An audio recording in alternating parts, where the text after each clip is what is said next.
Olá, aluno! Seja bem-vindo à nossa disciplina de Planejamento e Organização de UAM. Nessa disciplina, na aula de hoje, vamos verificar sobre o seguinte assunto: os fundamentos da administração aplicados, então, para as unidades de alimentação e nutrição, que é a descrição da nossa sigla UAM. Então, UAM significa Unidades de Alimentação e Nutrição, ok? Na aula de hoje vamos abordar, então, tudo que envolve esse contexto da administração nessa disciplina de Planejamento e Organização de UAM. Todos os conceitos, os principais, né, os que, apesar de ser histórico, né, as teorias da administração, mas elas estão envolvidas e envolvem até hoje a nossa atualidade sobre os procedimentos de uma boa administração. Então, uma administração está envolvida de diversos, variados aspectos. E aí, essas teorias estão como base, né, em um processo administrativo. Nós vamos verificar, então, todo esse processo, alguns conceitos voltados para o UAM, como aplicar essa administração voltada para a unidade de alimentação e nutrição. Vamos verificar qual é o contexto da nossa aula de hoje. Vamos iniciar falando sobre a administração aplicada, então, à unidade de alimentação e nutrição. Então, que envolve todos esses aspectos das teorias da administração que direcionam até hoje as empresas que estamos aí envolvidas, que as unidades de alimentação estão envolvidas. E também nas diversas empresas em que a administração pode ser somente como um setor ou não, ela está totalmente envolvida nessa unidade de alimentação e nutrição, que é a nossa base da nossa disciplina. Seguindo, vamos verificar sobre a estrutura organizacional das empresas, que é, então, esse contexto que envolve os processos administrativos, que são as atividades consideradas básicas de um administrador, de um processo realmente de administração em uma empresa. Então, como é essa estrutura organizacional? Como que ela pode se apresentar, como que ela se desenvolve? Todo esse processo nós também vamos conhecer como realizar. E também os conceitos aplicados, os conceitos voltados, tá, da administração, aplicados para as unidades de alimentação e nutrição, que podem ser o tipo de contrato que uma unidade de alimentação e nutrição pode ter com outras empresas, qual é a classificação dessa unidade de alimentação e nutrição, quais são os modelos de gestão de contrato, caso exista uma terceirização. Então, tudo que envolve realmente a função administrativa em uma unidade de alimentação e nutrição. E também vamos verificar sobre o Programa de Alimentação do Trabalhador, que é o PAT. Então, um programa muito importante para a nossa população, em que o nutricionista está diretamente envolvido, porque é um nutricionista que que faz o cadastro, que participa de toda a organização desse programa de alimentação ao trabalhador, das empresas que decidem, então, se inscrever nesse programa. É um programa governamental e que as empresas que se inscrevem têm alguns benefícios fiscais de retorno. Então, é um programa que veio realmente para tentar voltar a qualidade de vida, tentar beneficiar a qualidade de vida de um trabalhador. Então, de que forma isso pode acontecer, nós também vamos ver, então, na aula de hoje. Vamos começar com o nosso primeiro conceito. conceitos da administração aplicadas então para as unidades de alimentação e nutrição. Então, quais são esses conceitos e o que está envolvido, então, o que pode estar envolvido com uma unidade de alimentação e nutrição? Vamos iniciar conceituando, definindo o que é administrar. Da onde vem, então, o que significa administrar? Administrar, então, é obter resultados por intermédio de outros, exercer a função de execução de atividades por meio de outras pessoas, buscando sempre como objetivo os melhores resultados, obter os melhores resultados possíveis. Então, essa é a definição, uma definição básica de administrar. E a função administrativa? O que vem a ser uma função administrativa? É a interpretação dos objetivos que foram propostos, que foram previstos pela organização, pela empresa, onde essa função administrativa está envolvida. E transformar, então, esses objetivos, interpretar e transformar esses objetivos em uma verdadeira ação organizacional. Então, em uma verdadeira atividade organizacional naquela empresa, por meio de planejamento, organização, direção e controle. Então, essas 4 aqui funções, que são o planejamento, a organização, a direção e o controle, estão envolvidos em processos administrativos. Então, é a base de um processo administrativo, que vem então a ser a função da administração, do administrador que está envolvido então naquela empresa, naquela função realmente de administrar aquele setor ou aquela empresa. Vamos então continuar verificando as teorias. Então, as teorias da administração é uma coisa histórica. Por quê? Porque vem de anos atrás, onde alguns pesquisadores e até engenheiros, que é o Taylor, que são pessoas que estão envolvidas, que inventaram, que padronizaram estrutura, princípios para a teoria, para garantir, então, algumas teorias que estão voltadas para a administração. Vamos iniciar falando da teoria clássica. Então, a teoria clássica da administração envolve e enfatiza a estrutura da organização. Então, a estrutura de uma empresa para buscar e conseguir uma eficiência.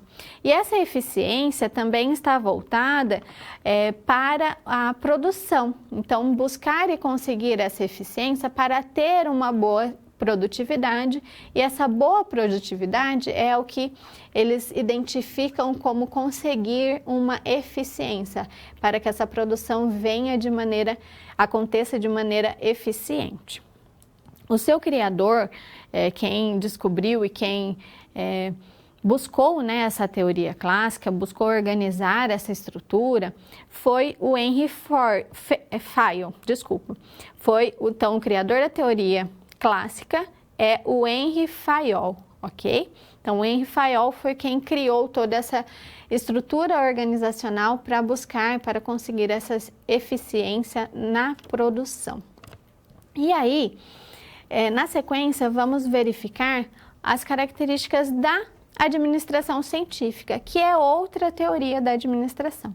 De uma forma bem básica, bem resumida, é o que visa, então, os princípios vinculados ao automatismo do trabalho. Então, os princípios que estão vinculados para a produtividade, para, então, desenvolver uma boa produtividade. Assim como a teoria clássica, o objetivo era, então, ter uma boa produtividade. E aí, se classifica como administração científica, por quê? Porque ele buscou um método científico para organizar, para elaborar esses princípios para ter uma boa produtividade. O seu criador foi então o Frederick Winslow Taylor, então da administração científica, e ela pode ser conhecida também como Taylorismo. Ele foi um engenheiro, assim como o Henry Fayol, da teoria clássica, e aí ele conseguiu encontrar e buscou esse método científico para aumentar a produtividade, para reduzir o tempo de produção e também para baixar os custos desse processo. Então, esse foi o método científico que ele buscou desenvolver. E ele teve, sim, a sua garantia, né, desse processo científico. E até hoje, de certa forma, é aplicada esses princípios que foram, então, identificados como teoria da administração científica. Vamos conhecer as outras teorias, então. A teoria das relações humanas. Então, criado por Elton Mayo, surgiu como uma reação dessas duas teorias, que eram as teorias consideradas, então, clássicas, tá? Então, ela surgiu de uma reação onde a teoria das relações humanas não buscava somente a produção, mas também a comunicação, a participação e a liderança como um maior método de produtividade. Então, a produtividade não vinha somente do automatismo do trabalho, da organização da estrutura, conforme nas teorias anteriores, mas sim aplicando, então, a comunicação, a participação e liderança, essa produtividade tinha, então, como garantia de melhor método, ok? E, então, a teoria neoclássica. A teoria neoclássica apresenta, então, características que retornam alguns conceitos da teoria clássica, por isso que é identificada como neoclássica. Então, inovando algumas coisas, mas com base na teoria clássica, que se envolve, então, e se baseia no processo administrativo. Esse processo administrativo envolve algumas funções, que são o planejamento, a organização, a direção e o controle, conforme nós verificamos anteriormente. E esse processo administrativo que vai levar a essa garantia, então, de uma boa produtividade, de uma eficiência dessa teoria. Além disso, enfatiza também os resultados e objetivos e envolve os processos de outras teorias. Então, é uma teoria que está mais aberta, né, que foi mais aberta, que priorizou as vantagens das outras teorias e aí criou-se então a teoria neoclássica. Essas são as principais teorias da administração e que estão envolvidas na unidade de alimentação e nutrição. Em algumas unidades, dependendo de como é a forma de administração, como que é a função administrativa dentro daquela unidade, pode-se estabelecer, pode-se visualizar essas teorias sendo praticadas até hoje. Vamos verificar as outras informações sobre esse processo.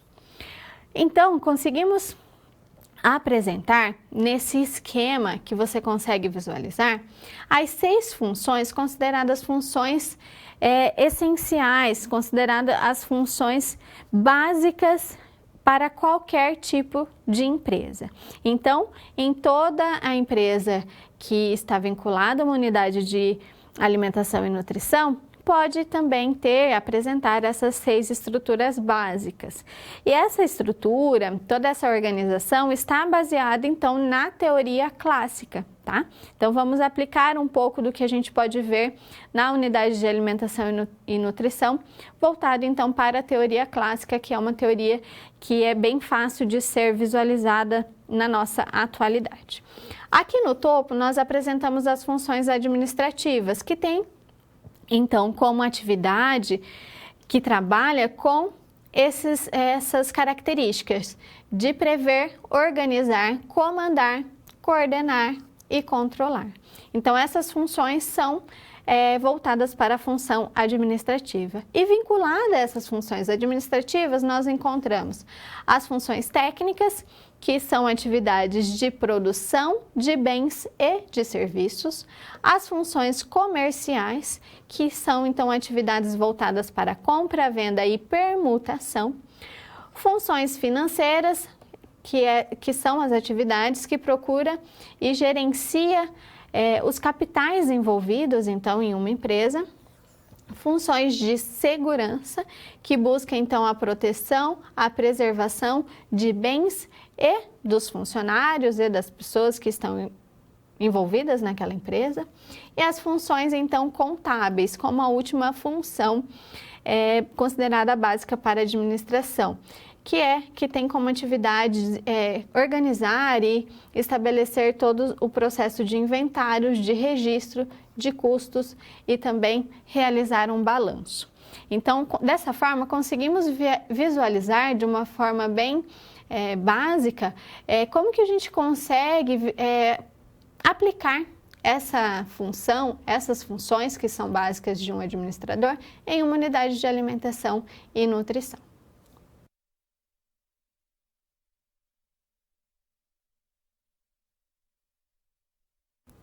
Processo administrativo. O que precisamos conhecer de um processo administrativo?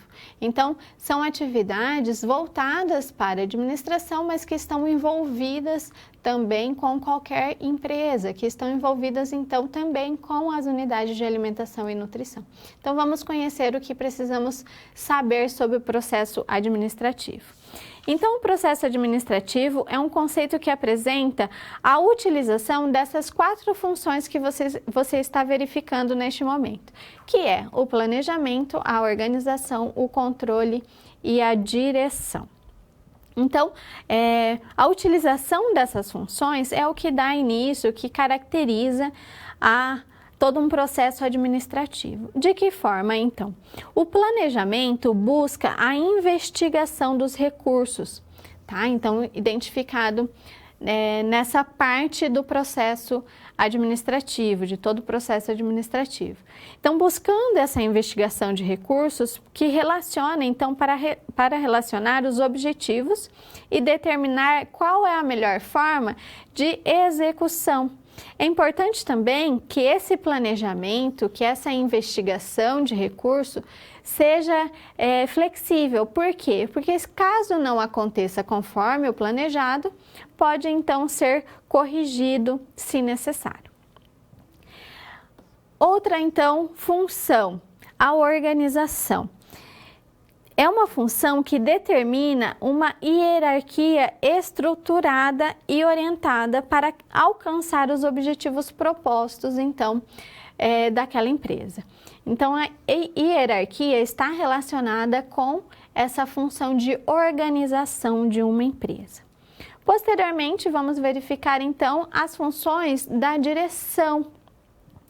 A direção interpreta, então, esses objetivos que são propostos da empresa e conduz para a orientação das pessoas, para o comando, para a supervisão e também cuida, e relaciona todo esse processo de recursos humanos e também de recursos materiais. Então, comanda e supervisiona os recursos humanos e recursos materiais que são utilizados em uma empresa.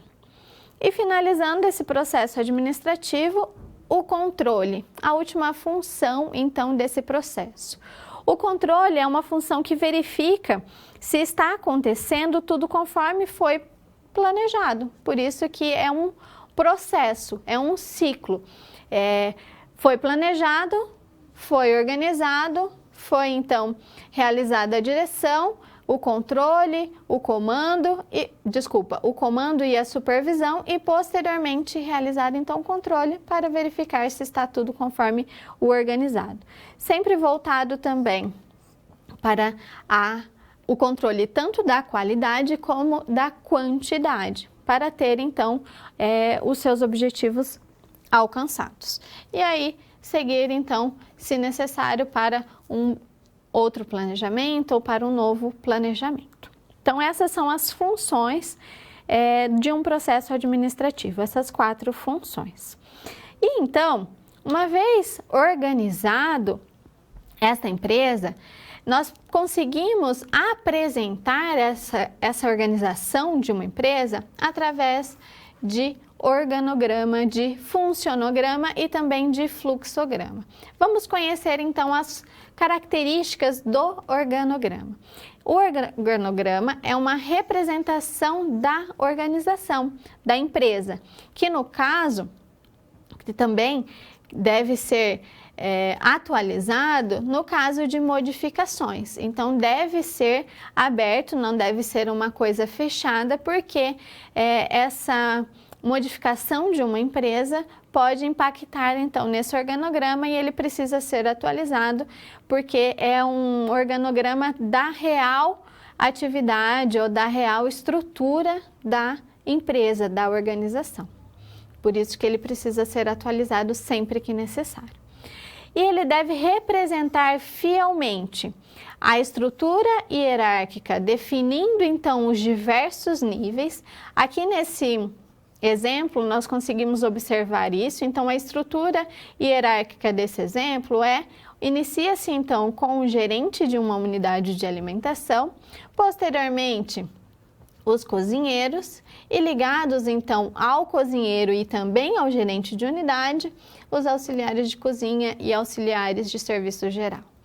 Então, essa estrutura precisa ser então definida fielmente com o que realmente acontece. Os órgãos competentes da estrutura organizacional. Então, quais são os órgãos envolvidos nessa empresa e qual então a estrutura que está ligada um setor com o outro, um órgão com o outro. Os canais de comunicação entre os setores e entre os órgãos. Então, pode ter comunicação entre os setores, entre os órgãos, e isso precisa, então, estar estabelecido no organograma. Vamos continuar para verificar o funcionograma. Então, é um gráfico que evidencia, que apresenta as atividades que justificam a existência do órgão e que retrata as funções de forma estática, respeitando a estrutura delineada no organograma.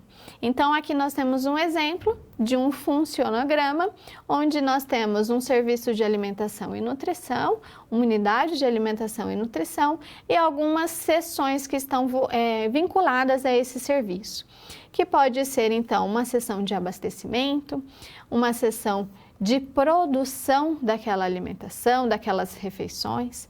E aqui, então, o que é a função de cada seção e aonde ela está, então, direcionada, tá? Então, precisa estar sempre de acordo com a estrutura que foi apresentada no organograma.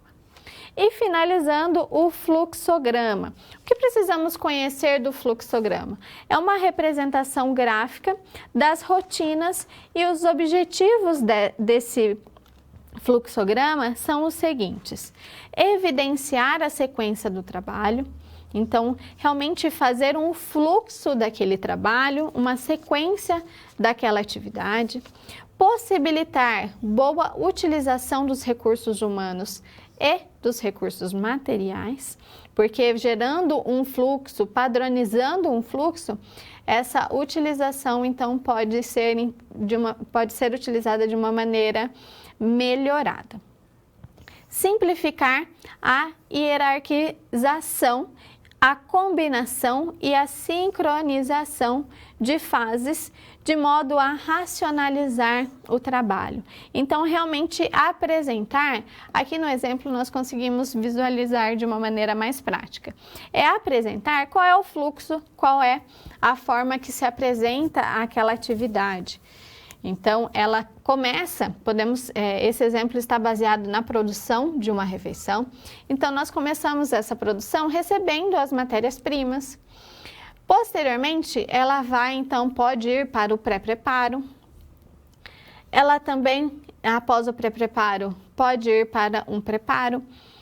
Na sequência, a cocção, então a preparação realmente daqueles alimentos que precisam passar por alguma temperatura para ficar disponível para a refeição, para as pessoas se alimentarem.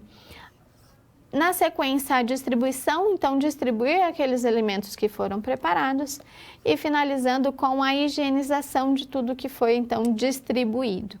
Esse processo é apenas um exemplo, nós podemos ter diversos fluxogramas em uma unidade de alimentação, né, como um exemplo, onde cada preparação pode ter o seu fluxograma, onde cada atividade pode ter o seu fluxograma. Isso vai estar então representado e organizado, participando então desse processo, da organização de um processo administrativo.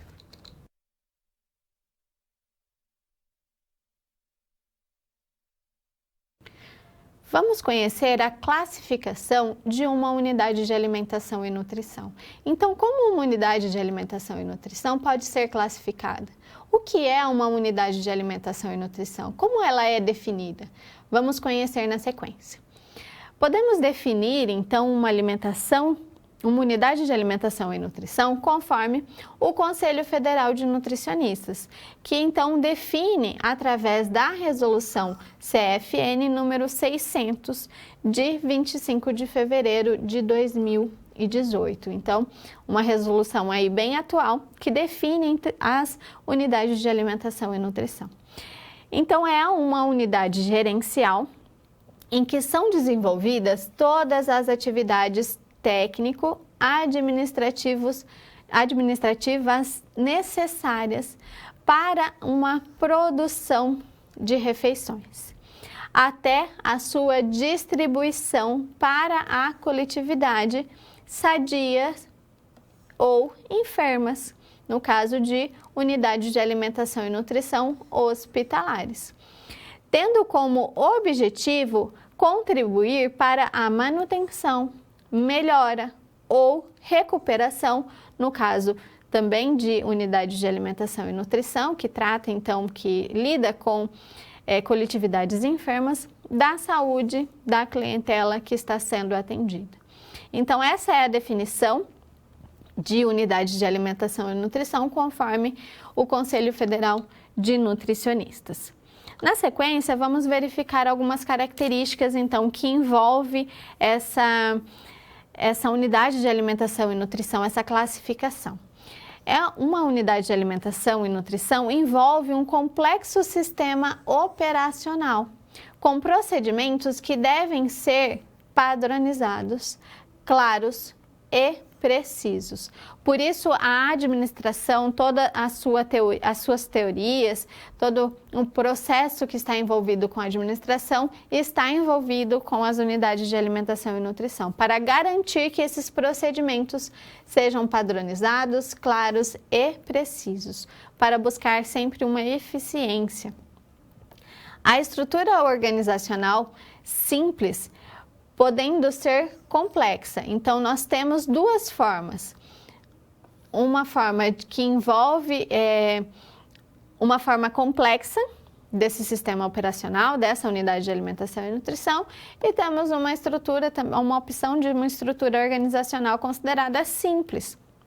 Mas que esse simples também pode ser complexo, dependendo então do tipo, da quantidade de refeição que é produzida e que é servida e do tipo de gerenciamento e de contrato que é estabelecido.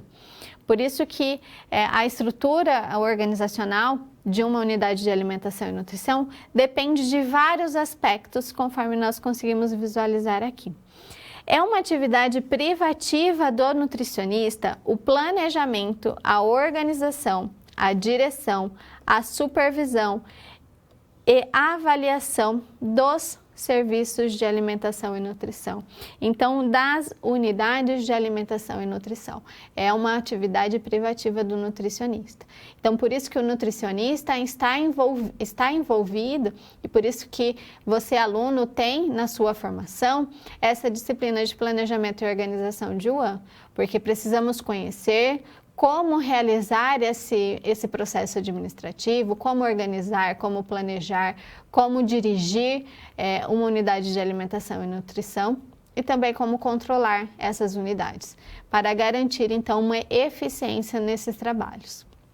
Vamos voltar ao quadro e verificar que nós temos dois tipos de unidades de alimentação e nutrição.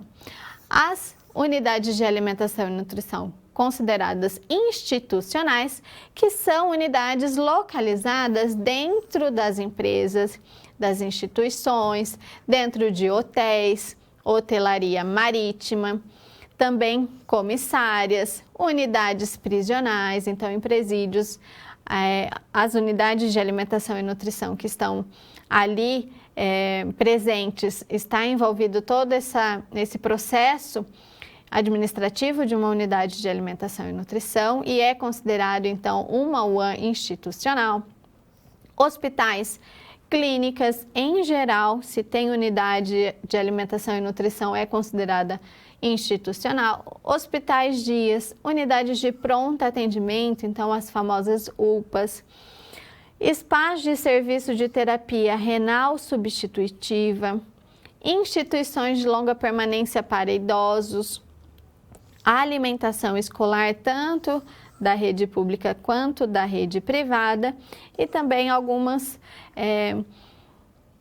unidades consideradas aí similares com esse que a gente conseguiu apresentar agora e que então são consideradas como unidades de alimentação e nutrição institucionais. E qual é o outro então tipo?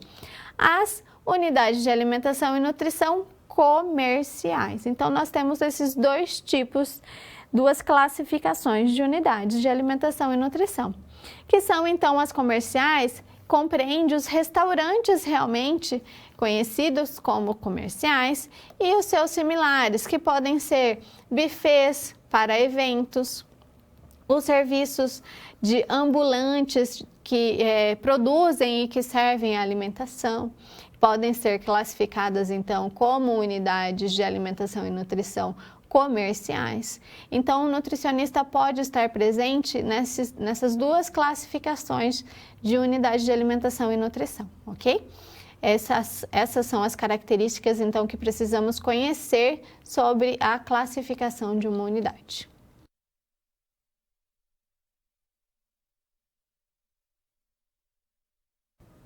Apresentando a situação-problema, vamos visualizar o que pode impactar em uma organização de uma unidade de administração e nutrição. Confira comigo as informações que precisamos para conseguir entender essa situação ou resolver essa situação-problema. Imagine, então, um trabalho em uma unidade de alimentação e nutrição onde não há a divisão de tarefas estabelecidas, onde não há a divisão de tarefas de uma forma organizada. Então, cada funcionário que está envolvido nas atividades de uma unidade está ali fazendo o que tem para fazer sem ter uma direção, sem ter uma divisão, sem ter uma organização. Você, como futuro nutricionista, seria possível ter um bom resultado final, essa unidade que não tem essa divisão organizada? Como que a produtividade vai se comportar? Porque a produtividade está diretamente relacionada com o bom funcionamento de uma unidade de alimentação e nutrição. Então, a unidade tem um objetivo de produzir e de fornecer as refeições da melhor maneira possível. Então, garantindo toda a segurança alimentar, garantindo toda a qualidade dos alimentos envolvidos e no processo de produção da refeição. Mas se isso não acontece de uma forma organizada, se não é aplicado todo o conhecimento necessário de uma boa administração nas unidades, isso pode dar uma boa produtividade? Isso pode ser planejado de uma melhor forma? Então, comecem a pensar comigo em relação a essas respostas para que a gente consiga então desenvolver e resolver essa situação problema. Vamos voltar ao quadro. Outra pergunta. A presença de um profissional nutricionista preparado para liderar a equipe faz diferença em uma unidade de alimentação e nutrição? Nós sabemos que, então, um profissional nutricionista é o profissional que está mais capacitado para dirigir, né, para supervisionar, para estar responsável por uma unidade de alimentação e nutrição. E um nutricionista que não está preparado para liderar uma equipe, porque uma unidade de alimentação e nutrição é uma equipe envolvida, não é somente o nutricionista que está envolvido. Isso pode fazer a diferença se esse nutricionista está preparado? Essa unidade que nós imaginamos tem um nutricionista bem preparado? Então, vão pensando nessas possibilidades e a gente vai, então, no decorrer, organizando e resolvendo essa situação para que a gente consiga chegar numa melhor conclusão. Dessa forma, você consegue visualizar e observar comigo que todos os aspectos abordados nessas perguntas, nessas dúvidas que eu coloquei para você, nos faz levar à consciência do quanto nós, nutricionistas, precisamos estar bem preparados para administrar, para estar gerenciando uma unidade de alimentação e nutrição. Porque tem vários aspectos que estão envolvidos em uma unidade de alimentação e nutrição e uma gerência. E a administração é um dos principais deles. Então, a alimentação, a nutrição, esse conhecimento como nutricionista nós já temos. Só que precisamos ter também da administração para ser um bom gerente, para ser um bom supervisor de uma unidade de alimentação e nutrição. Precisamos então ter todos os aspectos de uma administração, lógico, considerando todos os aspectos que estão envolvidos, né, uma empresa. Então, não é sempre da mesma forma que é administrada uma empresa. Então, considerando todos os aspectos, precisamos conhecer, identificar qual é a melhor forma de administrar. O que vamos levar em consideração para ter um bom resultado? Para gerar, então, lucros, para conseguir ter boa produtividade, que isso que envolve toda uma empresa. E as unidades de alimentação e nutrição são muitas vezes ou parte de uma empresa ou uma empresa terceirizada. Por isso que precisamos ter profissionais preparados para atuar nessa área, que é muito importante para o profissional nutricionista, que é uma área que tem várias possibilidades de ingressar. Então, você precisa estar preparado. Então, busque conhecimento em relação a uma boa administração, a um bom gerenciamento, a um bom... realmente um bom, conforme diz aqui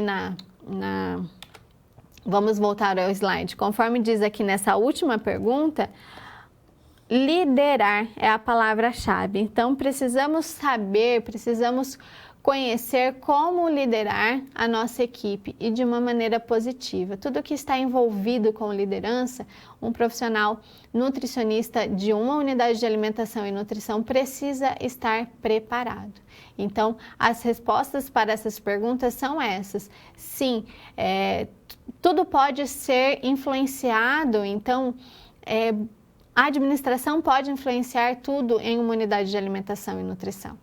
Então, se não tiver uma boa administração, se não tiver um bom profissional preparado para administrar, talvez os resultados não sejam os esperados. Então, por isso que precisamos buscar sempre nos capacitar, buscar sempre melhorar, aprender, para então conseguir aplicar todo o conhecimento e toda a capacidade que nós precisamos ter em unidades de alimentação e nutrição.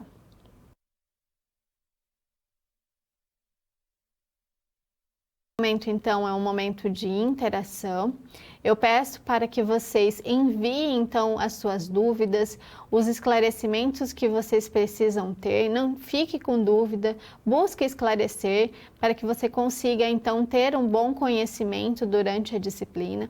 Eu fico à disposição para esclarecer sempre que possível. Se tiver então dúvidas, esclarecimentos a serem feitos, envie então para o seu tutor à distância, que ele vai direcionar e nós vamos então conseguir sanar essas dúvidas e esses esclarecimentos que você tem e que você precisa para ter então um bom andamento na disciplina.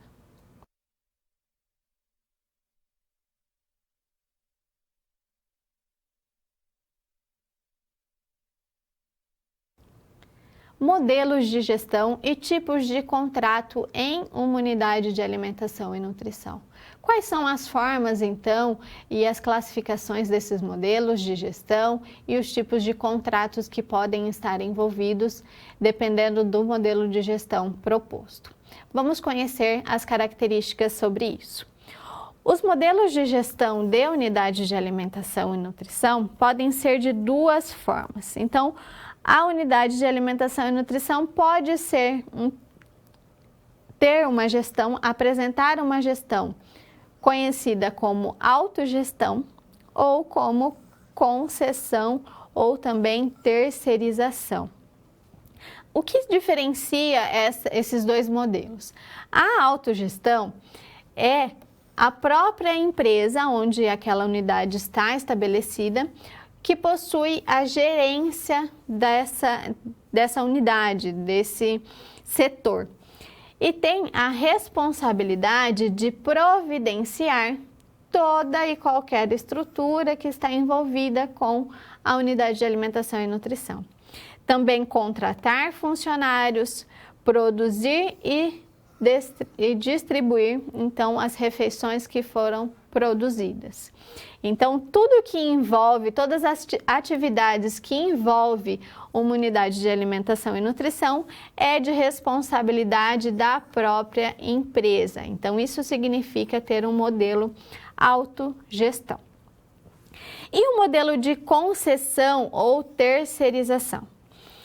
Significa, então, é um modelo de gestão que contrata uma empresa terceirizada, então uma empresa especializada na administração de serviços de alimentação. Então, contrata uma empresa que tem já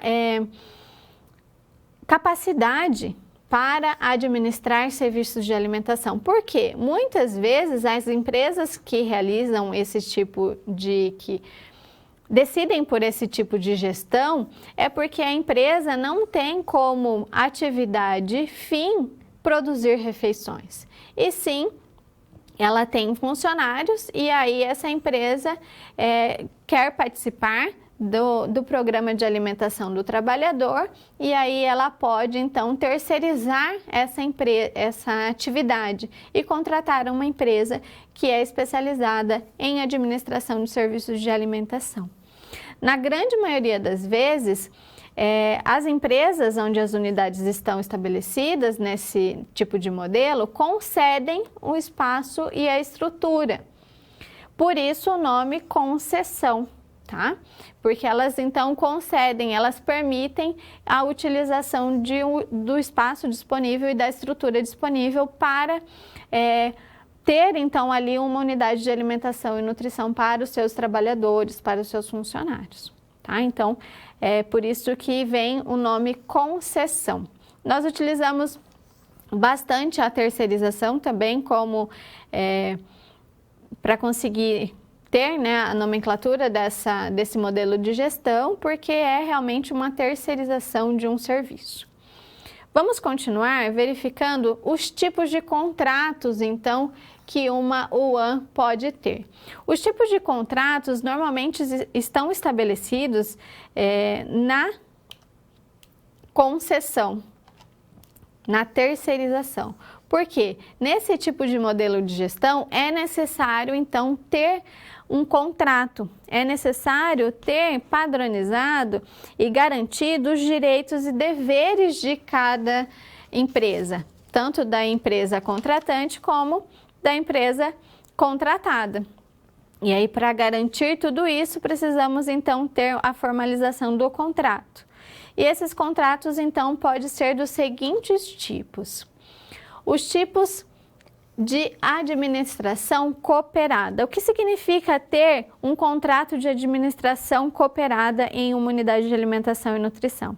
É onde a contratada fica responsável pela contratação e administração dos funcionários envolvidos no setor de unidade de alimentação e nutrição. Então, todo o suporte operacional, supervisão, administração dos funcionários é de responsabilidade, então, da contratante, ok?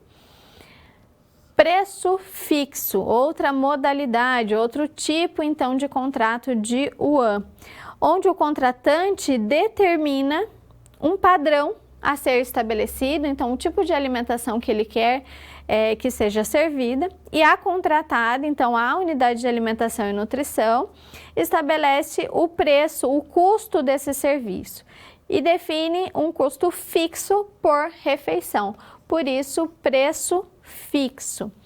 E esse preço pode ser alterado sempre que necessário, mas é conhecido como preço fixo porque está ali envolvido um preço por alimentação servida, tá?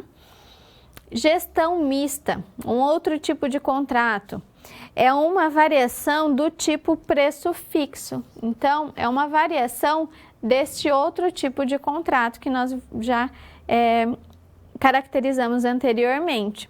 Esse tipo, então, de gestão mista,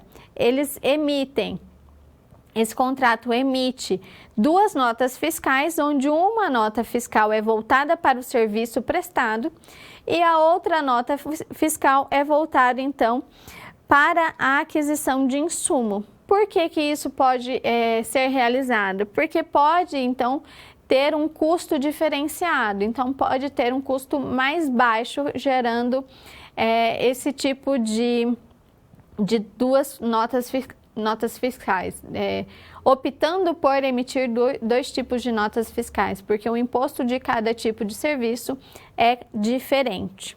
E aí é considerado cada tipo de serviço o seu valor. Mandato puro é onde a contratada assume toda a administração da unidade.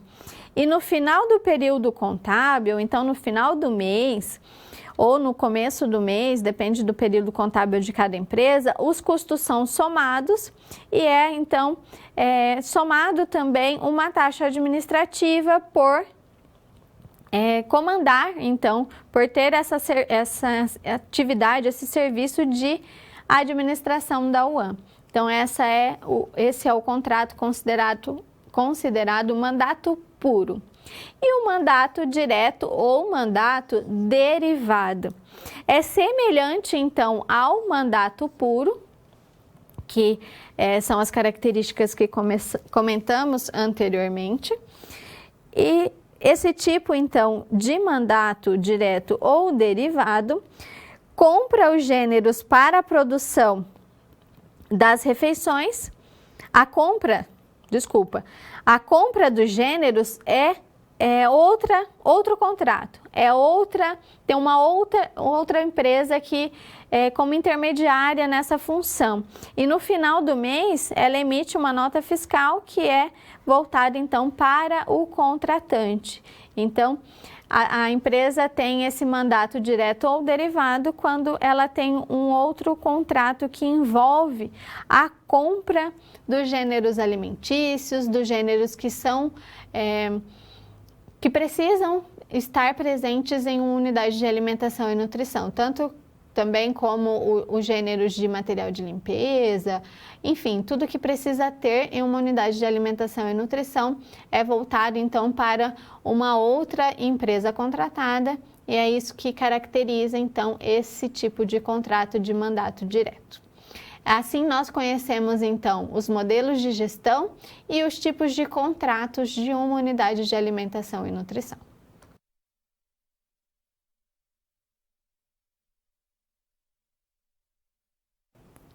Sistemas e modalidade de distribuição das refeições em unidade de alimentação e nutrição.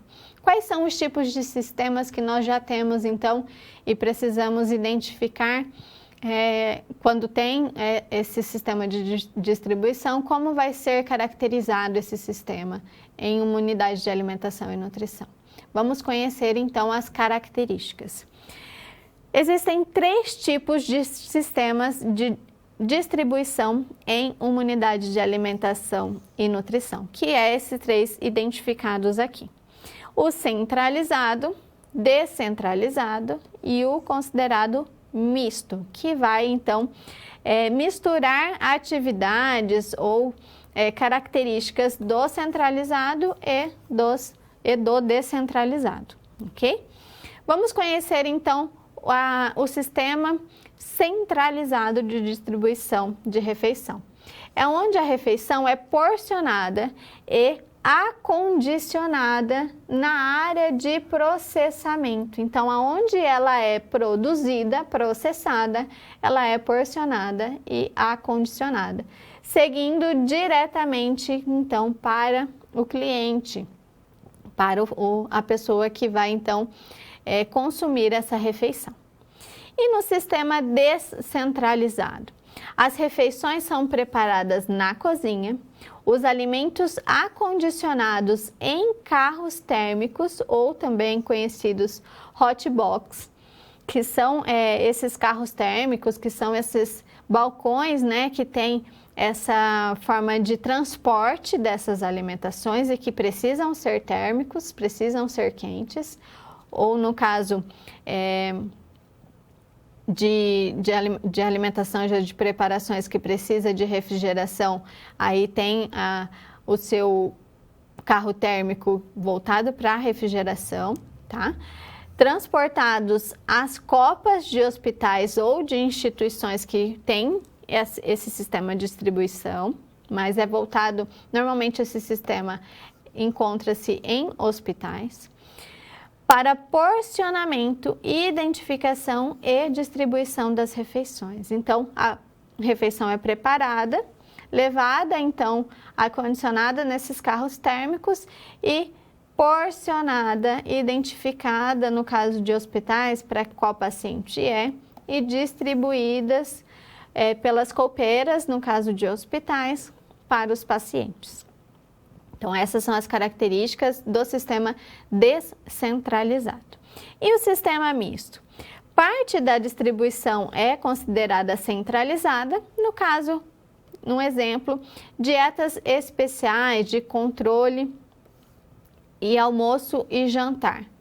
E parte da distribuição é descentralizada, que podem ser as dietas consideradas dietas gerais, as dietas especiais, mas que são de rotina, o café da manhã, o de jejum, a merenda, o lanche da tarde e também o lanche noturno, caso esteja programado. Então, parte dessa distribuição é centralizada e parte descentralizada. É o que caracteriza o sistema de distribuição misto. Então, uma vez caracterizado cada sistema, vamos conhecer as características desses 2 sistemas, que são os sistemas principais, porque o misto deriva, então, dessas atividades desses 2 sistemas. O centralizado oferece menor risco de contaminação, porque ele já é porcionado, ele já é acondicionado ali na onde ele é produzido, processado. Melhor apresentação, porque se é porcionado, se é acondicionado no momento em que está sendo processado, no momento não, né? Após o processamento, mas no mesmo ambiente, na mesma cozinha, a apresentação pode ter, então, uma aparência melhor, pode ser melhor apresentada. Rápido e prático, porque está ali no fluxo. Porcionamento adequado, porque tem uma pessoa que vai realizar esse porcionamento. Permite uma melhor supervisão, porque tudo acontece em um mesmo ambiente, em uma mesma unidade. A temperatura é considerada e atinge de uma maneira mais adequada, então se mantém uma temperatura mais adequada, mais fácil controlar a temperatura. Em caso de hospitais, as copas são apenas para apoio e não para porcionar, para acondicionar as refeições. São somente para apoio, para distribuição, então, realmente aos pacientes. Mas com tudo já porcionado, com tudo já acondicionado. No sistema descentralizado, as características são as seguintes. Existe um maior risco de contaminação, porque o alimento, a refeição, a preparação passa por mais locais. A perda de apresentação pode acontecer, porque se ela é acondicionada e porcionada depois, essa apresentação pode então aí se perder, se descaracterizar. A necessidade de carrinhos térmicos para garantir então a temperatura adequada. Exige maior tempo dispendido, porque toda a produção e depois a distribuição conforme o porcionamento de cada setor ou a distribuição de cada dieta. Então, tudo isso precisa de mais funcionários envolvidos e de mais tempo, então, para a realização. Porcionamento inadequado, porque não tem... A pessoa que realiza o porcionamento deve ser preparada para isso, mas pode ter, então, um porcionamento inadequado por não estar ali no fluxo esse porcionamento. A supervisão é dificultada porque apresenta-se diversos setores que envolvem aí a distribuição dessa refeição, desses alimentos. Maior desperdício de alimento, porque se o porcionamento pode ser considerado inadequado, o desperdício pode acontecer. Riscos de dietas trocadas em hospitais, então essa característica é uma característica bem inadequada, porque uma dieta trocada em hospitais pode trazer alguns problemas e problemas sérios. Então, isso pode acontecer e deve ser minimizado quando se tem esse sistema, mas ocorre esse risco. Exige maior quantidade de equipamentos e utensílios, que é o caso, então, da necessidade de carrinhos térmicos. Isso não precisaria no caso do sistema centralizado. E também precisa ter todos esses equipamentos e utensílios que são necessários para porcionamento, enfim, para todo esse acondicionamento em todas as copas que são realizadas, esse trabalho que é realizado, essas atividades. Desta forma, já conhecemos então os sistemas de distribuições e quais são as modalidades de distribuição. Então, a distribuição pode se dar por cafeteria fixa ou balcão térmico, que é onde os alimentos são porcionados em bandejas estampadas.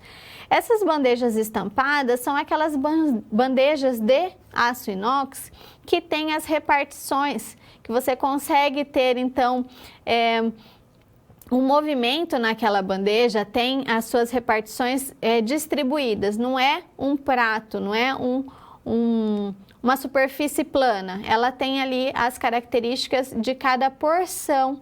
E aí, normalmente, encontra-se muito essas bandejas estampadas em restaurantes universitários, isso é muito comum, tá? Então, isso pode ser, então, caracterizada de cafeteria fixa ou balcão térmico. As esteiras rolantes, onde o cliente recebe a refeição em bandeja pronta, com a embalagem inviolável através de um guichê.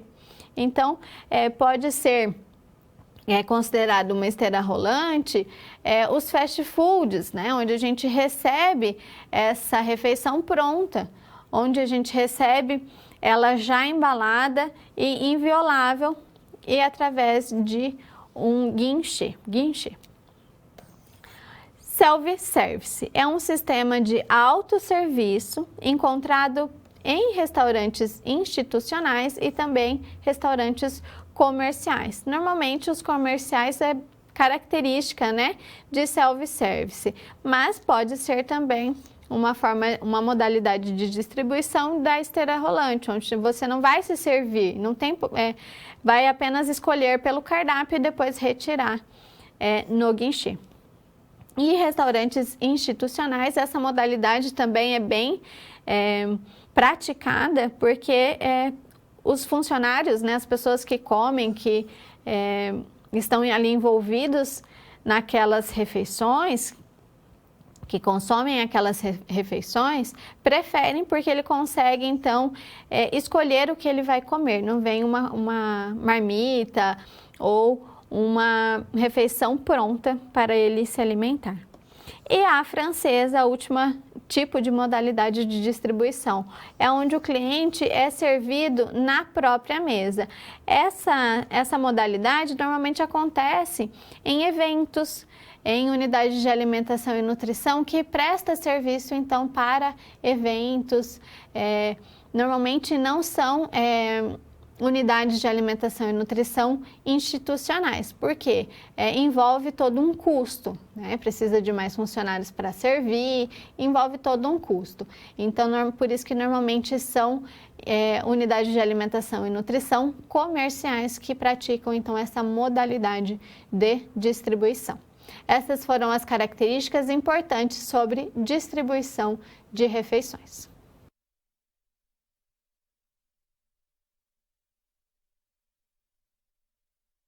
Programa de Alimentação do Trabalhador, o conhecido PAT.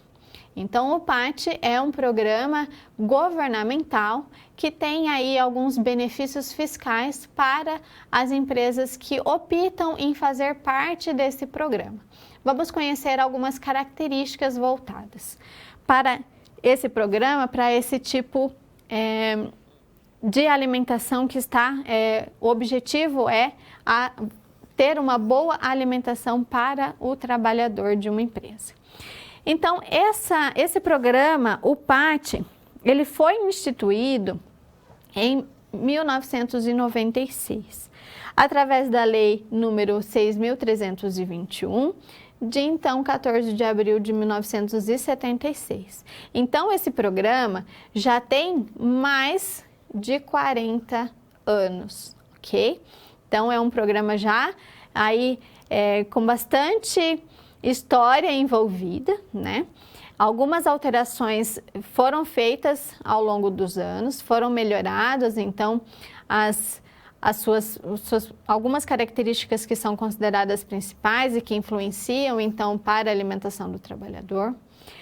Esse programa foi regulamentado pelo Decreto número 5, de 14 de janeiro de 1991, e tem como objetivo atender os trabalhadores, visando uma melhoria da situação nutricional desses indivíduos, para promover, então, a saúde e prevenir as doenças que são consideradas doenças desenvolvidas no ambiente de trabalho, essas doenças profissionais.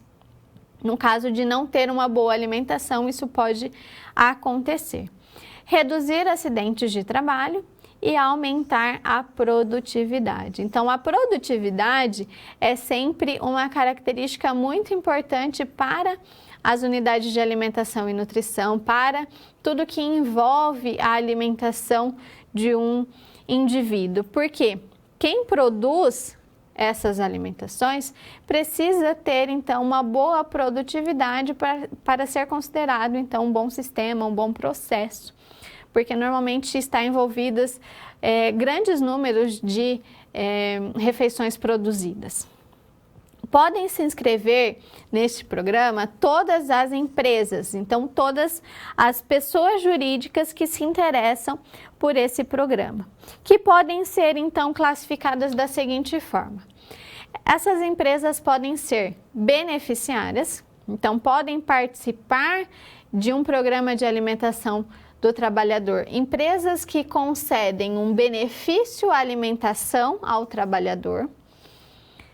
Podem ser fornecedoras, que são empresas que preparam e comercializam a alimentação, e também empresa prestadora de serviços de alimentação coletiva, que são empresas administradoras e fornecedoras de cartão alimentação e cartão refeição.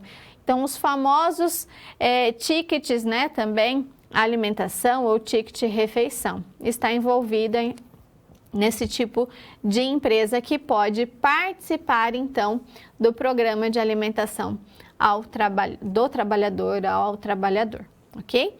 Então, vamos continuar para verificar alguns parâmetros que são considerados fundamentais, uns parâmetros nutricionais do programa de alimentação do trabalhador. Então, ao longo dos anos, conforme nós já verificamos, esse programa tem mais de 40 anos. Então, foram determinados alguns princípios, alguns parâmetros, e ao longo dos anos foi necessário, então, a alteração desses parâmetros para buscar sempre atingir o objetivo proposto do programa. Esses parâmetros foram, então, atualizados em 2006, tá? Tem lei. E quais são as principais leis? Eu vou escrever aqui no slide para vocês. As principais leis que precisamos ter, então, conhecer, né? Precisamos aprender sobre elas, ter o conhecimento sobre elas, é a portaria número 3, de 1º de março de 2002, que é uma portaria que estabelece algumas características e alguns parâmetros para o programa de alimentação do trabalhador. Outra portaria importante que precisamos conhecer, ter acesso, é a portaria interministerial número 66, que ela é de 2006, de 25 de agosto, que foi institucionada porque foi necessária para alterar alguns parâmetros nutricionais que eram previstos na portaria número 3. Então, traz essas alterações que foram realizadas. Por isso que eu disse que os parâmetros nutricionais do programa de alimentação do trabalhador são aí os mais novos, né? Os mais atuais são de 2006. E também outra portaria importante para ter o conhecimento, ter o acesso é a portaria número 193, tá?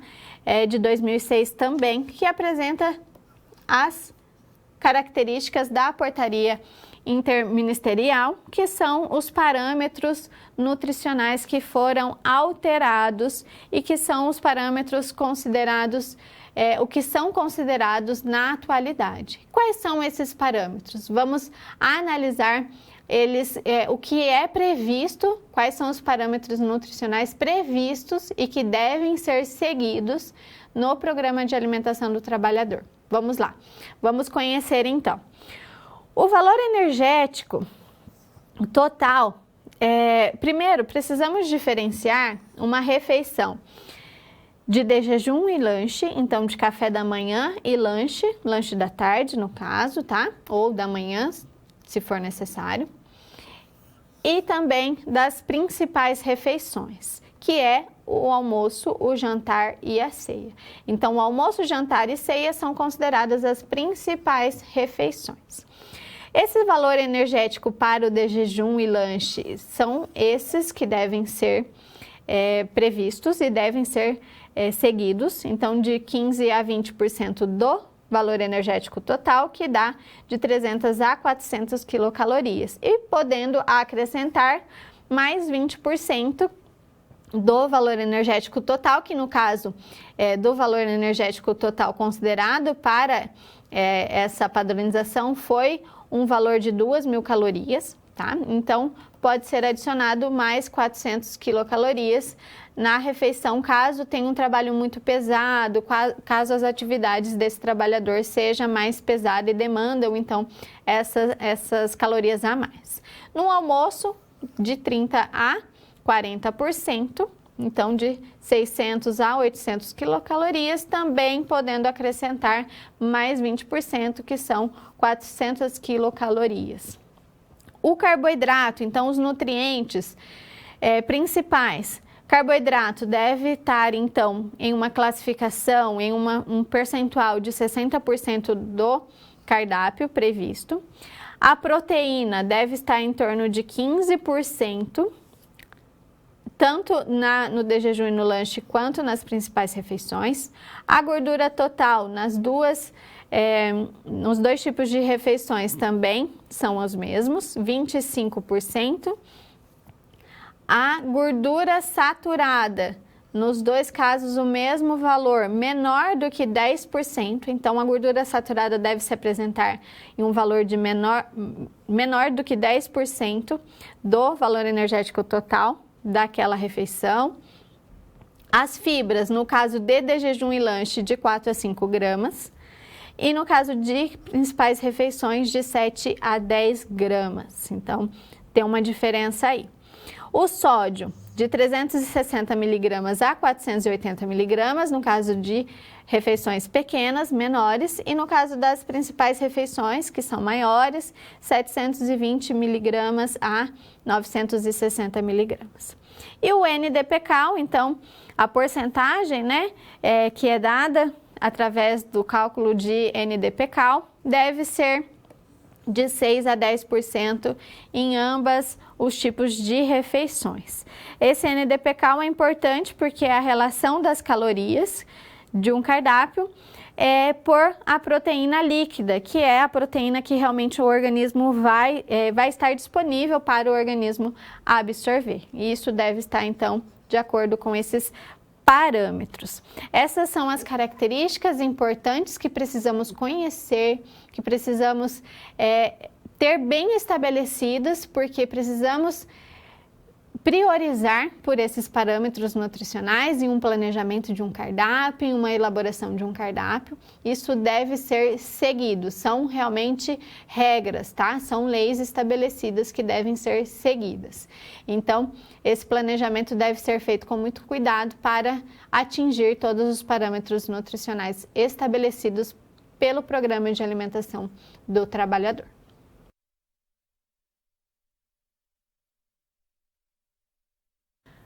Uma situação problema, nesse momento, vamos abordar. Vamos conhecer quais são as características dessa situação. Eu quero que você, então, pense e consiga aí criar uma linha de raciocínio em relação a uma situação. Algumas situações são consideradas desagradáveis em uma unidade de alimentação e nutrição. Uma das situações que são Algumas das situações que são consideradas desagradáveis podem acontecer ao se planejar um cardápio. Então, durante um planejamento de um cardápio, situações desagradáveis podem vir a acontecer. Eu quero que você pense, então, em qual seria a situação que te incomodaria como um cliente, então, como um consumidor do alimento ou da refeição que foi planejada, então, naquele restaurante, naquela unidade de alimentação e nutrição. Como que você identificaria uma situação que te incomodaria, que seria uma situação desagradável como cliente? E como profissional nutricionista, responsável por aquela unidade produtora daquela refeição, por aquele restaurante? Qual seria considerada uma situação desagradável? Seria a mesma considerada como cliente?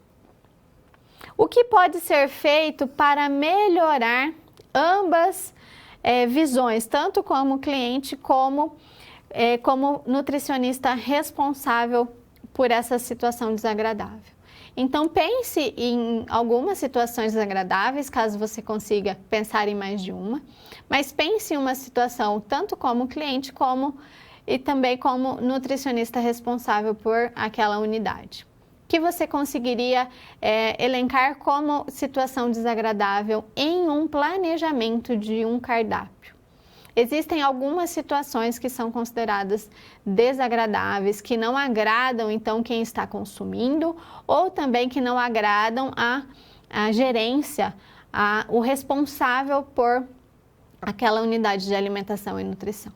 Vamos conhecer então uma situação que pode ser, que deve ser então, todas as situações devem ter o objetivo de ser agradáveis, né? A produção, o planejamento já busca isso, ter um bom planejamento.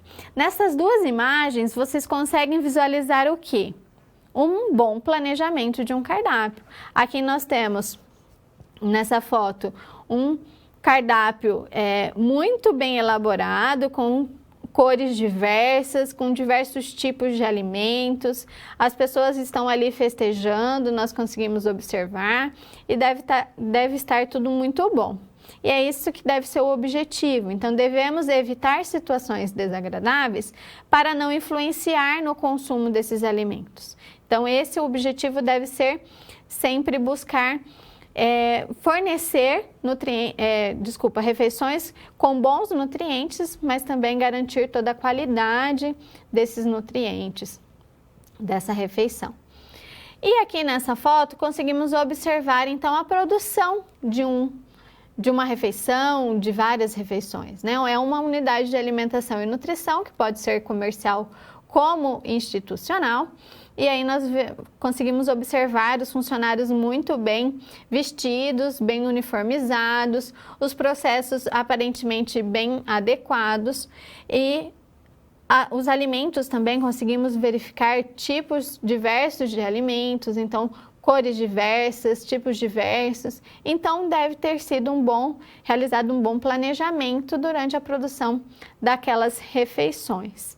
E é esse o objetivo. Devemos elaborar e planejar um cardápio visando um bom consumo, visando agradar quem está consumindo. Lógico que é difícil agradar a todos, mas nós precisamos ter esse objetivo também de agradar, de ter uma boa apresentação, de ter um bom planejamento.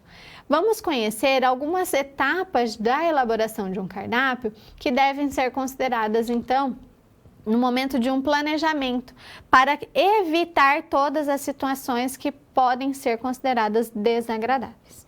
Então, distribuir os tipos de carne pelos dias do mês.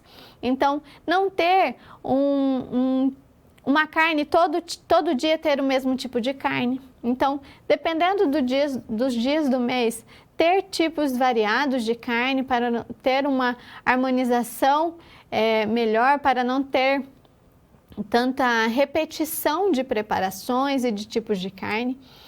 Elencar a cada tipo de carne uma preparação, então escolher primeiramente qual é a carne, qual vai ser o tipo da preparação que envolve a carne, e aí depois caracterizar uma outra preparação, elencar uma outra preparação, então, que vai fazer parte da preparação do tipo de carne. Então, vai ser utilizando carne em tiras, vai ser um picadinho acebolado, vai ser um estrogonofe. Então, para cada tipo de carne, ter um tipo de preparação, para que aquilo fique agradável. Programar as opções com tipos de carnes diferentes. Então, normalmente nós visualizamos tipos de carnes diferentes. Então, carne bovina, frango, carne suína. Então, esses tipos de carnes diferentes também agradam quem está consumindo. Determinar guarnições conforme, então, o estabelecimento ou a escolha do tipo de carne que está prevista. Deixar a distribuição, a descrição, a escolha das saladas, das sobremesas e das bebidas para elaborar, para planejar por último, porque dependendo do tipo de carne, dependendo das guarnições, é que eu vou conseguir ter uma boa elaboração de um cardápio, de uma salada, de uma sobremesa. Então, o que combina com cada tipo de carne, o que combina com aquele tipo de guarnição planejada para aquele dia? Qual a sobremesa que eu posso estabelecer naquele dia? Tudo isso vai depender do tipo de carne, do tipo de alimentos, nas bases, né, nas principais preparações que foram ali, que devem ser preparadas e planejadas primeiramente.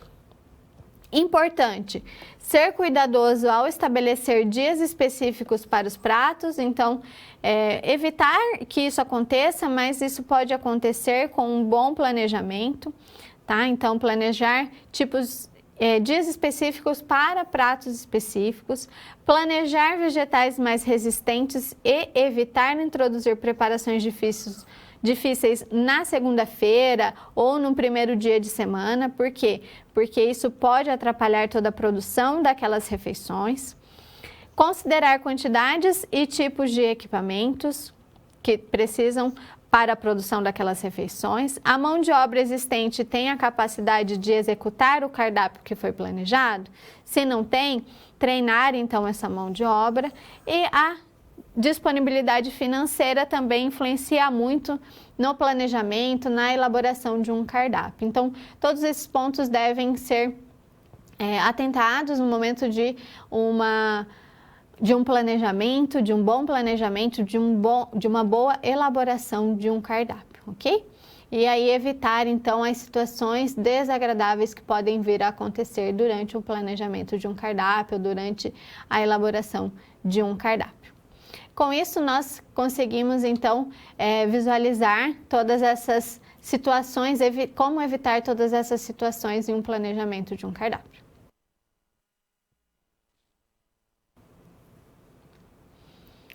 Então, no caso de dúvidas, esse é o momento de interação, envie a sua dúvida para que eu consiga te ajudar neste momento. Vamos então recapitular a nossa aula de hoje. Quais foram então as informações passadas e conhecidas na aula de hoje? Os conceitos da administração voltadas à unidade de alimentação e nutrição, então as teorias da administração, os processos administrativos, também está envolvido na unidade de alimentação e nutrição e precisamos aprender a classificação de uma UAN. Então, qual é a classificação de uma UAN comercial, uma UAN institucional, quais são os modelos de gestão de uma UAN, autogestão, concessão ou terceirização, quais são os tipos de contrato no caso de uma terceirização, os tipos de modalidade e modalidades de distribuição, então quais são os sistemas de distribuições disponíveis para a unidade de alimentação e nutrição e quais são as modalidades de distribuição das refeições nessas unidades de alimentação e nutrição. E a elaboração de um cardápio e também nós vimos sobre o PAT, as informações sobre o Programa de Alimentação ao Trabalhador. Eu agradeço a sua participação, agradeço então você aqui nesse momento e nos vemos na próxima aula.